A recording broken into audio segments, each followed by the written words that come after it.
بسم اللہ الرحمن الرحیم۔ السلام علیکم۔ یہ پارٹ 3 ہے۔ آج ہم آپ کے لیے کتاب پیش کر رہے ہیں خلفائے راشدین، مصنف شاہ معین الدین احمد ندوی، آواز ناشین۔ یہ کتاب آپ کے لیے بک شیئر پاکستان کی جانب سے پیش کی جا رہی ہے۔ دیگر کتابوں اور معلومات کے لیے آپ ان نمبرز پر رابطہ کر سکتے ہیں 0300291960 پر محمد اظہر سے، اور یا پھر 03455234518 پہ محمد شفیق سے۔ تو آئیے سنتے ہیں پارٹ 3۔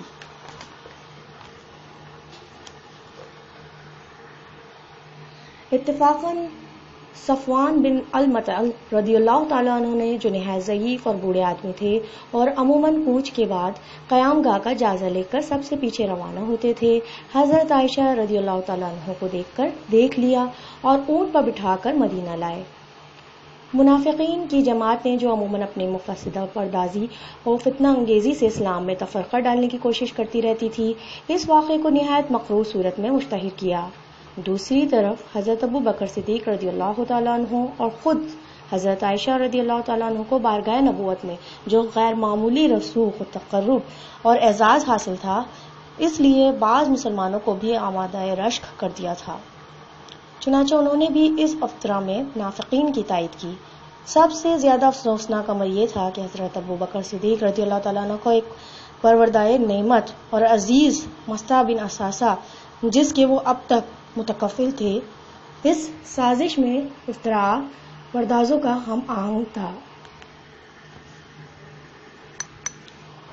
عزت و آبرو انسان کو دنیا میں سب سے زیادہ عزیز ہوتی ہے۔ اسی بنا پر حضرت ابو بکر صدیق رضی اللہ تعالیٰ عنہ کے لیے نہایت روح فرسا آزمائش تھی، لیکن خدائے پاک نے بہت جلد اسے نجات دے دی، اور وہی الہی نے اس شرمناک بہتان کی اس طرح قلعی کھولی: ان الذین جاءوا بالافق عصبۃ منکم لا تحسبوه شرا لکم بل خیرا لکم لكل امرئ منهم ما اكتسب من الإثم والذي تولى كبره منهم له عذاب عظيم۔ سورہ نور۔ ترجمہ: جن لوگوں نے حضرت عائشہ رضی اللہ تعالیٰ عنہ پر تہمت لگائی، وہ تمہاری ہی جماعت سے ہیں۔ اس کو تم اپنے لیے شر نہ سمجھو، بلکہ وہ تمہارے لیے خیر ہے۔ ان میں ہر شریک گناہ کو بقدر شرکت سزا ملے گی، اور ان میں سے جس نے بہت زیادتی کی ہے اس پر سخت عذاب ہوگا۔ حضرت ابو بکر صدیق رضی اللہ تعالیٰ عنہ اس برات کے بعد مصطح بن اساسہ کی کفالت سے دستبردار ہو گئے اور فرمایا: خدا کی قسم، اس فتنہ پردازی کے بعد میں اس کی کفالت نہیں کر سکتا۔ لیکن جب یہ آیتیں نازل ہوئیں: وَلَا يَأْتَلِ أُولُو الْفَضْلِ مِنْكُمْ وَالسَّعَةِ أَنْ يُؤْتُوا أُولِي الْقُرْبَى وَالْمَسَاكِينَ وَالْمُهَاجِرِينَ فِي سَبِيلِ اللَّهِ وَلْيَصْفَحُوا لَا تُحِبُّونَ أَنْ يَغْفِرَ اللَّهُ لَكُمْ وَاللَّهُ غَفُورٌ رَحِيمٌ۔ سورہ نور۔ تم میں بڑے اور صاحب مقدرت لوگ رشتہ داروں، مساکین، مہاجرین کو امداد نہ دینے کی قسم کھائیں، اور چاہیے کہ ان کے قصور معاف کریں اور ان سے درگزر کریں۔ کیا تم یہ نہیں چاہتے کہ اللہ تم کو بخش دے؟ اور اللہ بڑا بخشنے والا اور رحمت والا ہے۔ تو حضرت ابو بکر صدیق رضی اللہ تعالیٰ عنہ نے کہا: خدا کی قسم، میں چاہتا ہوں کہ خدا مجھے بخش دے، اور قسم کھائی اب ہمیشہ اس کا کفیل رہوں گا۔ واقعہ حدیبیہ۔ اسی سال یعنی سن 6 ہجری میں آن حضرت صلی اللہ علیہ وآلہ وسلم نے 1400 صحابہ رضی اللہ تعالیٰ عنہ کے ساتھ زیارت کعبہ کا عزم فرمایا۔ جب مکہ کے قریب پہنچے تو خبر ملی کہ قریش مزاحم ہوں گے۔ آن حضرت صلی اللہ علیہ وآلہ وسلم نے یہ سن کر صحابہ رضی اللہ تعالیٰ عنہ سے مشورہ طلب کیا۔ حضرت ابو بکر صدیق رضی اللہ تعالیٰ عنہ نے عرض کی، یا رسول اللہ صلی اللہ علیہ وسلم، آپ صلی اللہ علیہ وسلم قتل و خون ریزی نہیں بلکہ زیارت کعبہ کے قصد سے روانہ ہوئے ہیں، اس لیے تشریف لے چلیے، جو کوئی اس راہ میں سد راہ ہوگا ہم اس سے لڑیں گے۔ آن حضرت صلی اللہ علیہ وسلم نے فرمایا، بسم اللہ، چلو۔ غرض آگے بڑھ کر مقام حدیبیہ میں پڑاؤ ڈالا گیا اور طرفین سے مصالحت کی سلسلہ جنبانی شروع ہوئی۔ اسی اثنا میں مشہور ہوا کہ حضرت عثمان جو سفیر ہو کر گئے تھے شہید ہو گئے۔ یہ سن کر آن حضرت صلی اللہ علیہ وآلہ وسلم نے تمام جانثاروں سے جہاد کی بیعت لی۔ یہی وہ بیعت ہے جو تاریخ اسلام میں بیعت رضوان کے نام سے مشہور ہے۔ قریش مکہ ان تیاریوں سے خوفزدہ ہو کر کچھ نرم پڑ گئے اور مصالحت کے خیال سے عروہ بن مسعود کو سفیر بنا کر بھیجا۔ اس نے آن حضرت صلی اللہ علیہ وسلم سے گفتگو کرتے ہوئے کہا، محمد، خدا کی قسم میں تمہارے ساتھ ایسے چہرے اور مخلوط آدمی دیکھتا ہوں کہ وقت پڑے گا تو وہ تم سب کو چھوڑ کر الگ ہو جائیں گے۔ اس جملے نے جانثاران رسول صلی اللہ علیہ وآلہ وسلم پر نشتر کا کام کیا۔ حضرت ابو بکر صدیق رضی اللہ تعالیٰ عنہ جیسے حلیم الطبع بزرگ نے برہم ہو کر کہا، کیا ہم رسول اللہ صلی اللہ علیہ وسلم کو چھوڑ کر بھاگ جائیں گے؟ عروہ نے انجان بن کر پوچھا، یہ کون ہے؟ لوگوں نے کہا، ابو بکر رضی اللہ تعالیٰ عنہ۔ اس نے آپ رضی اللہ تعالیٰ عنہ سے مخاطب ہو کر کہا، قسم ہے اس ذات کی جس کے ہاتھ میں میری جان ہے، اگر میں تمہارا زیر بار احسان نہ ہوتا تو تمہیں نہایت سخت جواب دیتا۔ حدیبیہ جو معاہدہ طے پایا وہ بظاہر کفار کے حق میں زیادہ مفید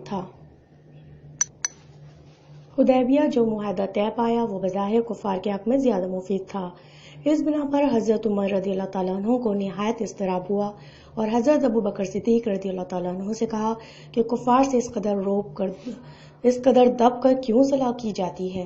حضرت ابو بکر رضی اللہ تعالیٰ عنہ محرم اسرار نبوت تھے۔ فرمایا، آن حضرت صلی اللہ علیہ وسلم خدا کے رسول صلی اللہ علیہ وآلہ وسلم ہیں، اس لیے آپ صلی اللہ علیہ وسلم اس کی نافرمانی نہیں کر سکتے اور وہ ہر وقت آپ کا معین و ناصر ہے۔ اس معاہدے کے باعث قریش مکہ سے گونا اطمینان ہوا تو سن 7 ہجری میں خیبر پر فوج کشی ہوئی۔ پہلے حضرت ابو بکر صدیق رضی اللہ تعالیٰ عنہ سپہ سالار تھے، لیکن در حقیقت یہ کارنامہ حضرت علی رضی اللہ تعالیٰ عنہ کے لیے مقدر ہو چکا تھا۔ چنانچہ خیبر انہی کے ہاتھ مفتوح ہوا اور حضرت ابو بکر رضی اللہ تعالیٰ عنہ اسی سال ماہ شعبان میں بنی کلاب کی سرکوبی کے لیے مامور ہوئے۔ وہاں سے کامیابی کے ساتھ واپس آئے تو بنو فزارہ کی تنبیہ کے لیے ایک جماعت کے ساتھ روانہ کیے گئے اور بہت سے قیدی اور مال غنیمت کے ساتھ واپس آئے۔ قریش مکہ کی عہد شکنی کے باعث سن 8 ہجری میں رسول اللہ صلی اللہ علیہ وآلہ وسلم نے 10,000 کی جماعت سے مکہ کا قصد فرمایا اور فاتحانہ جاہ و جلال سے مکہ میں داخل ہوئے۔ حضرت ابو بکر صدیق رضی اللہ تعالیٰ عنہ بھی ہمراہ تھے۔ مکہ پہنچ کر اپنے والد ابو قحافہ عثمان بن عامر کو دربار نبوت میں پیش کیا۔ آن حضرت صلی اللہ علیہ وسلم نے نہایت شفقت کے ساتھ ان کے سینے پر ہاتھ پھیر کر نور ایمان سے مشرف فرمایا۔ مکہ سے واپسی کے وقت بنو حزان بنو حوازن سے جنگ ہوئی جو عموماً غزوہ حنین کے نام سے مشہور ہے۔ حضرت ابو بکر صدیق رضی اللہ تعالیٰ عنہ اس میں بھی ثابت قدم اصحاب کی صف میں شامل تھے۔ یہاں سے بڑھ کر طائف کا محاصرہ ہوا۔ حضرت ابو بکر صدیق رضی اللہ تعالیٰ عنہ کے فرزند حضرت عبداللہ اسی محاصرے میں عبداللہ بن مہاجن لقفی کے تیر سے زخمی ہوئے اور آخرکار یہی زخم حضرت ابو بکر صدیق رضی اللہ تعالیٰ عنہ کے اوائل خلافت میں ان کی شہادت کا باعث ہوا۔ سن 9 ہجری میں افواہ پھیلی کہ قیصر روم عرب پر حملہ آور ہونا چاہتا ہے۔ چونکہ مسلسل جنگوں کے باعث یہ نہایت عبرت و تنگ حالی کا زمانہ تھا، اسی لیے رسول اللہ صلی اللہ علیہ وسلم نے جنگی تیاریوں کے لیے صحابہ کرام رضی اللہ تعالیٰ عنہ کو انفاق فی سبیل اللہ کی ترغیب دی۔ تمام صحابہ رضی اللہ تعالیٰ عنہ نے حسب حیثیت اس میں شرکت کی۔ حضرت عثمان دولت مند تھے، اس لیے بہت کچھ دیا، لیکن اس موقع پر بھی حضرت ابو بکر رضی اللہ تعالیٰ عنہ کا امتیاز قائم رہا۔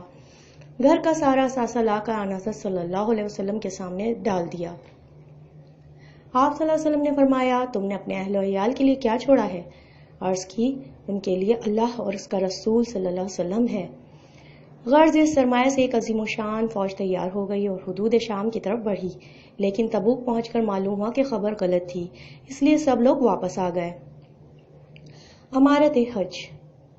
اسی سال یعنی سن 9 ہجری میں آن حضرت صلی اللہ علیہ وسلم نے حضرت ابوبکر صدیق رضی اللہ تعالیٰ عنہ کو امارت حج کے منصب میں مامور کیا اور ہدایت کی کہ مینا کے عظیم الشان اجتماع میں اعلان کر دیں کہ اس سال کے بعد کوئی مشرک حج نہ کرے اور نہ کوئی برہنہ شخص خانہ کعبہ کا طواف کرے، چونکہ سورہ برات اسی زمانے میں نازل ہوئی تھی اور حضرت علی رضی اللہ تعالیٰ عنہ حج کے موقع پر اس کو سنانے کے لیے بھیجے گئے تھے۔ اس لیے بعضوں کو یہ شک پیدا ہو گیا کہ امارت حج کی خدمت بھی حضرت ابوبکر رضی اللہ تعالیٰ عنہ سے لے کر حضرت علی رضی اللہ تعالیٰ عنہ ہی کو تفویض کی گئی تھی، لیکن یہ شدید غلطی ہے کیونکہ یہ دو مختلف خدمتیں تھیں۔ چنانچہ حضرت علی رضی اللہ تعالیٰ عنہ کی ایک روایت سے بھی یہی بات ثابت ہوتی ہے کہ حضرت ابوبکر رضی اللہ تعالیٰ عنہ شرف کے تنہا مالک تھے۔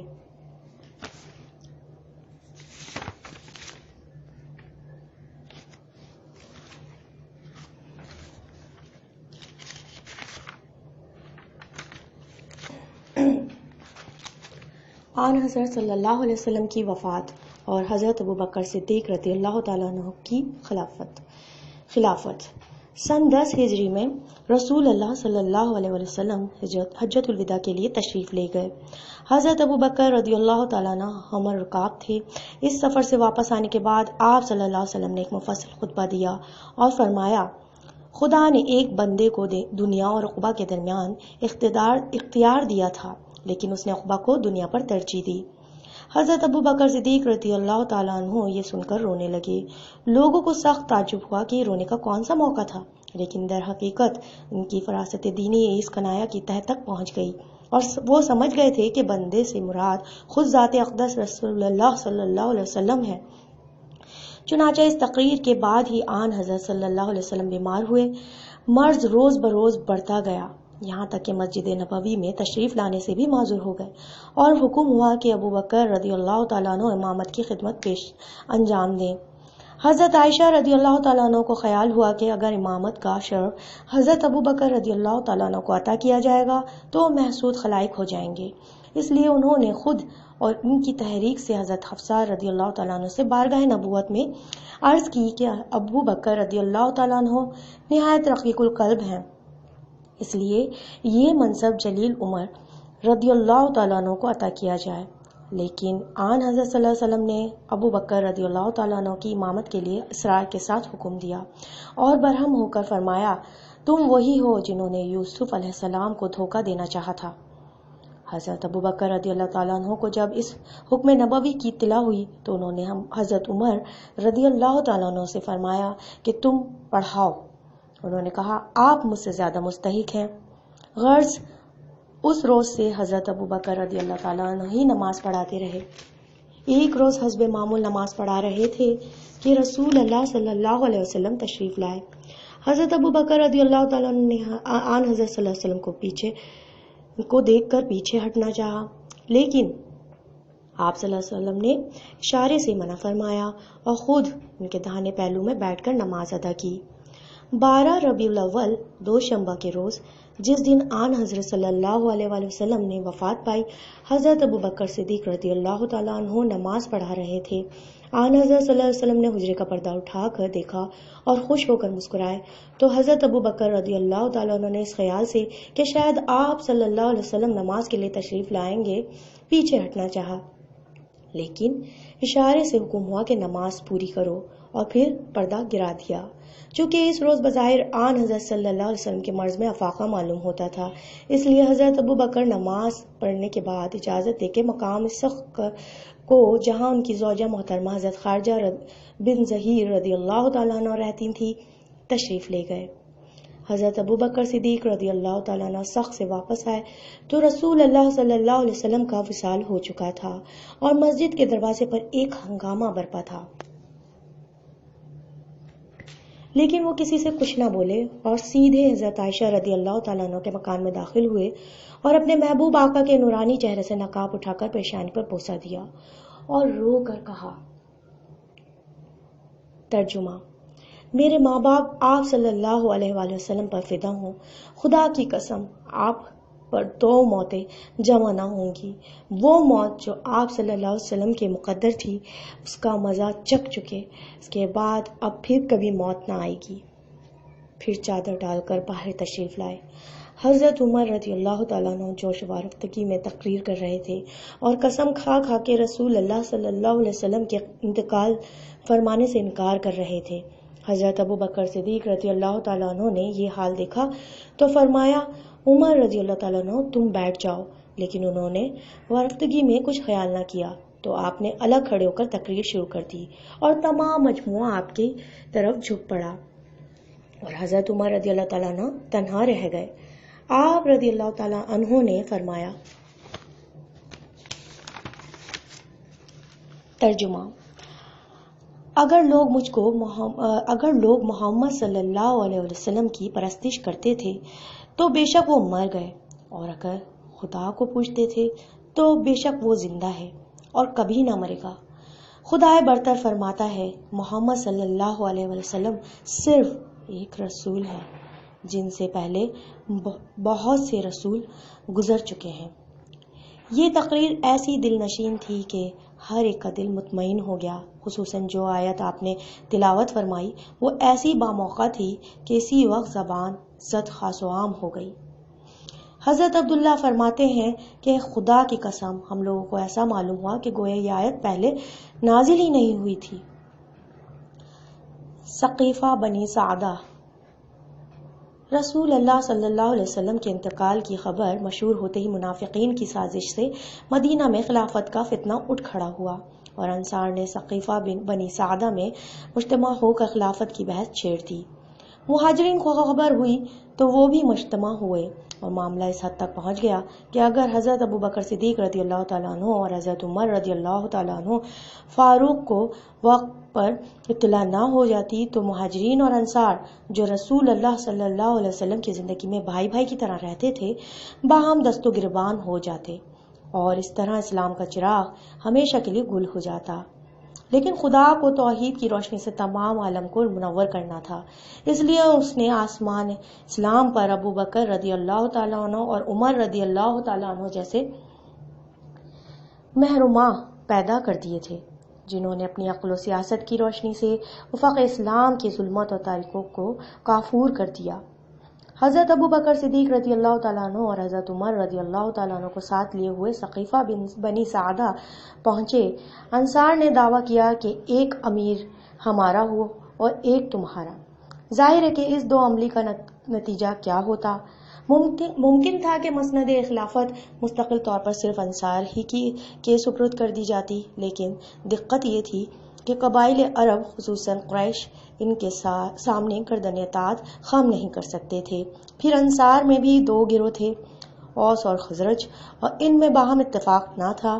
غرض ان دقتوں کو پیش نظر رکھ کر حضرت ابو بکر صدیق رضی اللہ تعالیٰ عنہ نے کہا، عمرہ ہماری جماعت سے ہوں اور وزراء تمہاری جماعت سے۔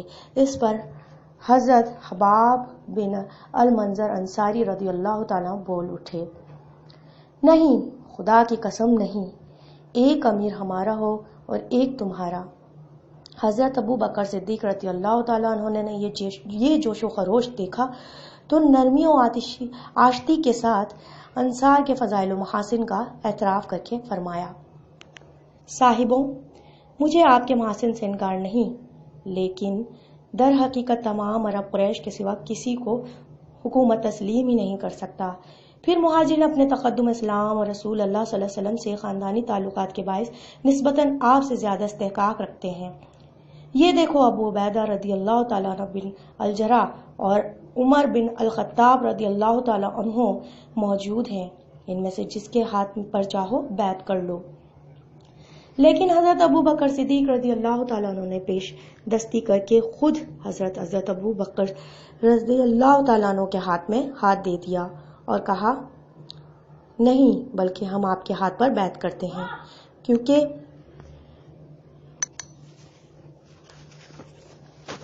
نہیں، بلکہ ہم آپ کے ہاتھ پر بیعت کرتے ہیں کیونکہ آپ ہمارے سردار اور ہم لوگوں میں سب سے بہتر ہیں، اور رسول اللہ صلی اللہ علیہ وسلم آپ کو سب سے زیادہ عزیز رکھتے تھے۔ چنانچہ اس مجمع میں حضرت ابوبکر رضی اللہ تعالیٰ عنہ سے زیادہ کوئی بااثر بزرگ اور مومر نہ تھا، اس لیے اس انتخاب کو سب نے استحسان کی نظر سے دیکھا اور تمام خلقت بیعت کے لیے ٹوٹ پڑی۔ اس طرح یہ اٹھتا ہوا طوفان دفتن رک گیا اور لوگ رسول اللہ صلی اللہ علیہ وسلم کی تجہیز و تکفین میں مشغول ہوئے۔ اس فرض سے فارغ ہونے کے بعد دوسرے روز مسجد میں بیعت عامہ ہوئی اور حضرت ابوبکر صدیق رضی اللہ تعالیٰ عنہ نے منبر پہ بیٹھ کے ان الفاظ میں اپنے آئندہ طرز عمل کی توضیح فرمائی۔ ترجمہ: صاحبوں، میں تم پر حاکم مقرر کیا گیا ہوں، حالانکہ میں تم لوگوں میں سب سے بہتر نہیں ہوں۔ اگر میں اچھا کام کروں تو تم میری اعانت کرنا، اور اگر کوئی برائی کی طرف جاؤں تو مجھے سیدھا کرو۔ صدق امانت ہے اور کذب خیانت ہے۔ انشاءاللہ تمہارا ضعیف فرد بھی میرے نزدیک قوی ہے، یہاں تک کہ میں اس کا حق واپس دلا دوں۔ انشاءاللہ اور تمہارا قوی مرد بھی میرے نزدیک ضعیف ہے، یہاں تک کہ میں اس سے دوسروں کا حق دلا دوں۔ جو قوم جہاد میں فی سبیل اللہ چھوڑ دیتی ہے اس کو خدا ذلیل الخوار کر دیتا ہے، اور جس قوم میں مدکاری عام ہو جاتی ہے خدا اس کی مصیبت کو بھی عام کر دیتا ہے۔ میں خدا اور اس کے رسول کی اطاعت کروں تو تم میری اطاعت کرنا، لیکن جب خدا اور اس کے رسول صلی اللہ علیہ وسلم کی نافرمانی کروں تو تم پر اطاعت نہیں۔ اچھا، آپ نماز کے لیے کھڑے ہو جاؤ، خدا تم پر رحم کرے۔ بخاری۔ حضرت علی رضی اللہ تعالیٰ عنہ کی بیعت۔ گو تمام مسلمانوں نے حضرت ابوبکر صدیق رضی اللہ تعالیٰ عنہ کے ہاتھ پر بیعت کر لی اور وہ باقاعدہ مسند خلافت پر مطمئن ہو گئے۔ تاہم حضرت علی اور ان کے بعد دوسرے صحابہ رضی اللہ تعالیٰ عنہ نے کچھ دنوں تک بیعت میں تاخیر کی۔ اس توقف سے نے تاریخ اسلام میں عجیب و غریب مباحث پیدا کر دیے جن کی تفصیل کے لیے اس اجمال میں گنجائش نہیں۔ ممکن ہے کہ حضرت علی رضی اللہ تعالیٰ عنہ رسول اللہ صلی اللہ علیہ وسلم سے اپنے مخصوص تعلقات کی بنا پر خلافت کے آرزومند ہوں اور اس انتخاب کو اپنی حق تلفی سمجھتے ہوں، تاہم ان کا حق پرست دل نفسانیت سے پاک تھا، اس لیے یہ کسی طرح قیاس میں نہیں آتا کہ محض اسی آرزو نے ان کو 6 ماہ تک جمہور مسلمانوں سے انحراف پر مائل رکھا۔ اس بنا پر دیکھنا چاہیے کہ خود حضرت علی رضی اللہ تعالیٰ عنہ نے اس توقف کی کیا وجہ بیان کی ہے۔ ابن سعد کی روایت ہے۔ ترجمہ: محمد بن سیرین کی روایت ہے کہ حضرت ابوبکر رضی اللہ تعالیٰ عنہ کی بیعت کی گئی تو حضرت علی رضی اللہ تعالیٰ عنہ نے بیعت میں دیر کی اور خانہ نشین رہے۔ ابوبکر رضی اللہ تعالیٰ عنہ نے کہلا بھیجا کہ میری بیعت سے آپ کی تاخیر کا کیا سبب ہے؟ کیا آپ میری امارت کو ناپسند کرتے ہیں؟ علی رضی اللہ تعالیٰ عنہ نے کہا کہ میں آپ کی امارت کو ناپسند نہیں کرتا، لیکن میں نے قسم کھائی ہے کہ جب تک قرآن جمع نہ کر لوں نماز کے سوا اپنی چادر نہیں اوڑھوں گا۔ اس روایت سے ظاہر ہوتا ہے کہ بیعت میں دیر ہو جانے کی حقیقی وجہ کیا تھی۔ ایک وجہ یہ بھی ہو سکتی ہے کہ باغ فضق اور مسئلہ وراثت کے جھگڑوں نے، جس کا تذکرہ آئندہ آئے گا، خلیفہ اول کی طرف سے حضرت عائشہ رضی اللہ تعالیٰ عنہ کے دل میں کسی قدر ملال پیدا کر دیا تھا۔ اس لیے ممکن ہے کہ حضرت علی رضی اللہ تعالیٰ عنہ نے محض ان کے پاس خاطر سے بیعت میں دیر کی ہو۔ چنانچہ جب ان کا انتقال ہو گیا تو حضرت علی رضی اللہ تعالیٰ عنہ نے حضرت ابوبکر صدیق رضی اللہ تعالیٰ عنہ کو تنہا بلا کر ان کے فضل و شرف کا اعتراف فرمایا اور کہا کہ خدا نے آپ کو جو درجہ عطا کیا ہے ہم اس پر حسد نہیں کرتے، لیکن خلافت کے معاملے میں ہماری حق تلفی ہوئی کیونکہ رسول اللہ صلی اللہ علیہ وسلم سے قرابت اور رشتہ داری کی بنا پر ہم اس میں یقیناً اپنا حصہ سمجھتے تھے۔ حضرت علی رضی اللہ تعالیٰ عنہ نے اس کو کچھ اس انداز سے کہا کہ خلیفہ اول کی آنکھوں سے آنسو جاری ہو گئے اور جواب دیا، قسم ہے اس ذات کی جس کے ہاتھ میں میری جان ہے، میں اپنے رشتہ داروں سے رسول اللہ صلی اللہ علیہ وسلم کے رشتہ داروں کو زیادہ عزیز رکھتا ہوں۔ رہا آن حضرت صلی اللہ علیہ وسلم کی متروکہ جائیداد کا جھگڑا تو میں نے رسول اللہ صلی اللہ علیہ وسلم کے طرز عمل سے سر موانحاف میں نہیں کیا، غرض اس طرح دوستانہ شکوہ سنجی میں سے دونوں کا آئینہ دل صاف ہو گیا، اور بعد نماز ظہر حضرت ابوبکر صدیق رضی اللہ تعالیٰ عنہ نے مجمع عام میں حضرت علی رضی اللہ تعالیٰ عنہ کی طرف عذر خواہی کی، اور حضرت علی رضی اللہ تعالیٰ عنہ نے شاندار الفاظ میں ان کے فضل و شرف کا اعتراف کیا۔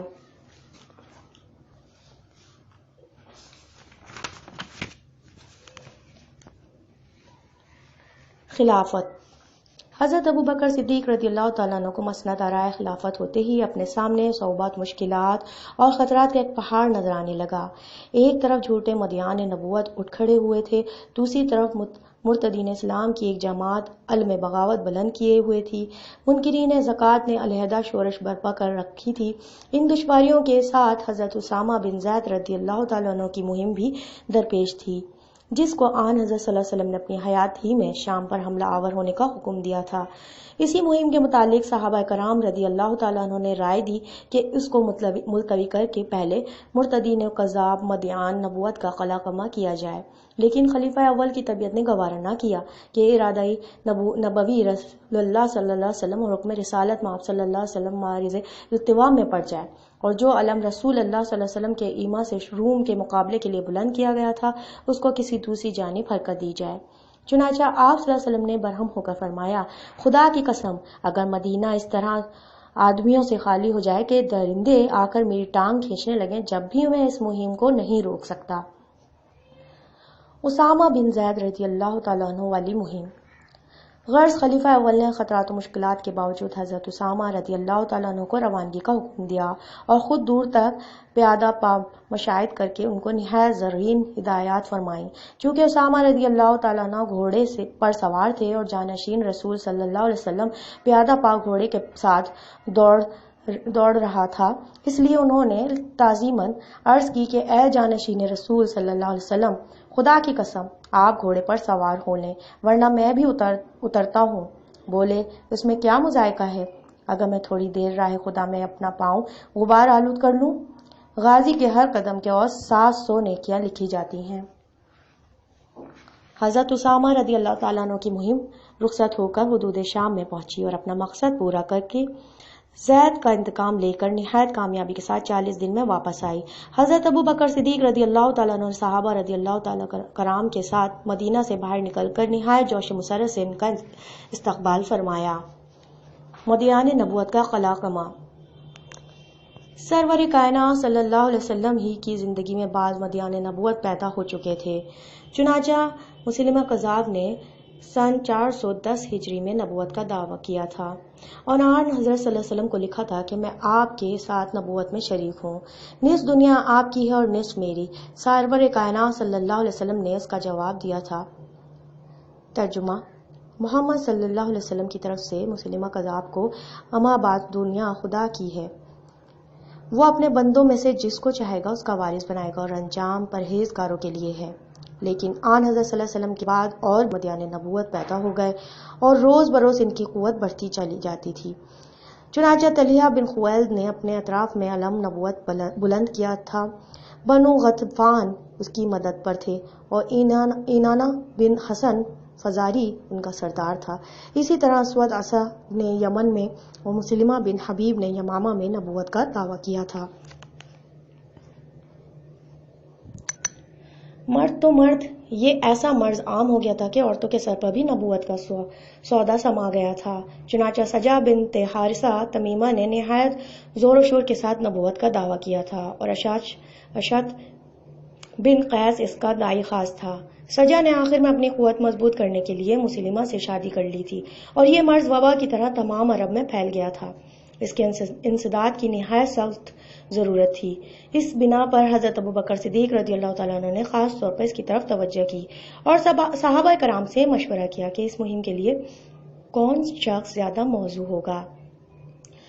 حضرت علی کا نام لیا گیا، لیکن وہ اس وقت تک تمام تعلقات دینی سے کنارہ کش تھے، اس لیے قرعہ انتخاب حضرت خالد بن ولید رضی اللہ تعالیٰ عنہ کے نام نکلا۔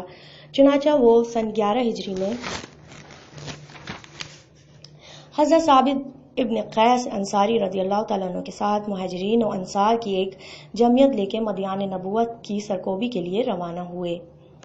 حضرت خالد بن ولید نے سب سے پہلے طلحہ کی جماعت پر حملہ کر کے اس کے متابعین کو قتل کیا اور اینیا بن حسن کو گرفتار کر کے 30 قیدیوں کے ساتھ مدینہ روانہ کیا۔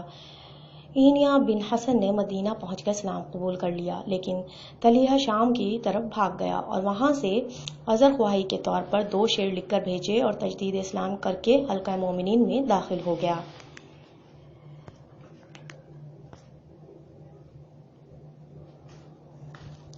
پارٹ 3 یہاں پر اختتام پذیر ہوتا ہے۔ کتاب خلفائے راشدین کا بقیہ حصہ پارٹ 4 پر سماعت فرمائیے۔ شکریہ۔